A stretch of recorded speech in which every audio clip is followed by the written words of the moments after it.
ସେଇ ତତ୍ତ୍ୱ ଯିଏ ଜୀବକୁ କେବଳ ଉଦ୍ଧାର କରିପାରିବା କ୍ଷମତା ନାହିଁ। ତମେ ବ୍ରହ୍ମା ଦ୍ୱାରରେ ଶିବ ଦ୍ୱାରରେ ଭୁଲ କରିବ, ତମେ ଯାଇକରି ବିଷ୍ଣୁଙ୍କ ପାଖରେ ଭୁଲ କ୍ଷମା ହେଇଛି, ବ୍ରହ୍ମାଙ୍କ ପାଖରେ ଭୁଲ କରିବ ବିଷ୍ଣୁଙ୍କ ପାଖରେ କ୍ଷମା ପାଇ, କିନ୍ତୁ ଗୋଟିଏ ମାତ୍ର ଦ୍ୱାର ଗୁରୁ ଦ୍ୱାରରେ ଭୁଲ କଲେ ତ୍ରିଦେବତାଙ୍କର କାହାର ଶକ୍ତି ନାହିଁ ତମକୁ କ୍ଷମା ଦେବା ପାଇଁ। ସେଥିପାଇଁ ଗୁରୁ ଯିଏ ନ କରିଛି ନ କରିଛି, ଗୁରୁ କରିଥିବା ଲୋକ ସାବଧାନ, ଗୁରୁ ନ କରିଥିବା ଲୋକ ତ ଗୁରୁ କରିବ। ତେଣୁ ଗୁରୁ ତତ୍ତ୍ୱଟା ଏତେ ହାଲକା କଥା ନୁହଁ, ଗୁରୁ ଦିଅନ୍ତି।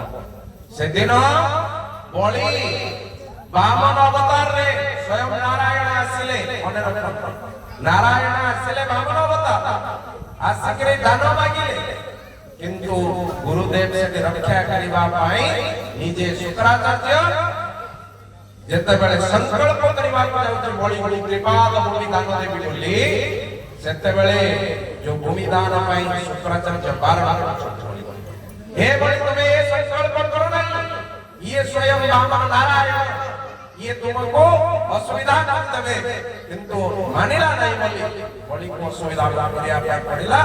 निज भक्तर रक्षा करिबा पाई शुक्राचार्य निजर चक्र मध्य होले जेतेबेले कुशले केते दैचंती शुक्राचार्यଙ୍କର ଚକ୍ଷୁ ନଷ୍ଟ ହେଇଗଲା। ଅର୍ଥାତ୍ ଏ ଭଳି ଶିଷ୍ୟକୁ ଭଲ ପାଆନ୍ତି, ଗୁରୁଙ୍କଠାରୁ ଶିଷ୍ୟକୁ କେହି ଅଧିକ ଭଲ ପାଏ ନାହିଁ। ପରିବାରରେ ବନ୍ଧୁବର୍ଗ ଆତ୍ମୀୟ ସ୍ୱଜନ ଭାଇ ପୁଅଠାରୁ ଆରମ୍ଭ କରି କେହି ଗୁରୁଙ୍କ ଛଡ଼ା ଶିଷ୍ୟକୁ କେହି ବି ଭଲ ପାଆନ୍ତି ନାହିଁ। ସଂସାରରେ ଅଧିକ କିଏ ଶିଷ୍ୟକୁ ଭଲ ପାଏ ସେ ହେଉଛନ୍ତି ଗୁରୁ।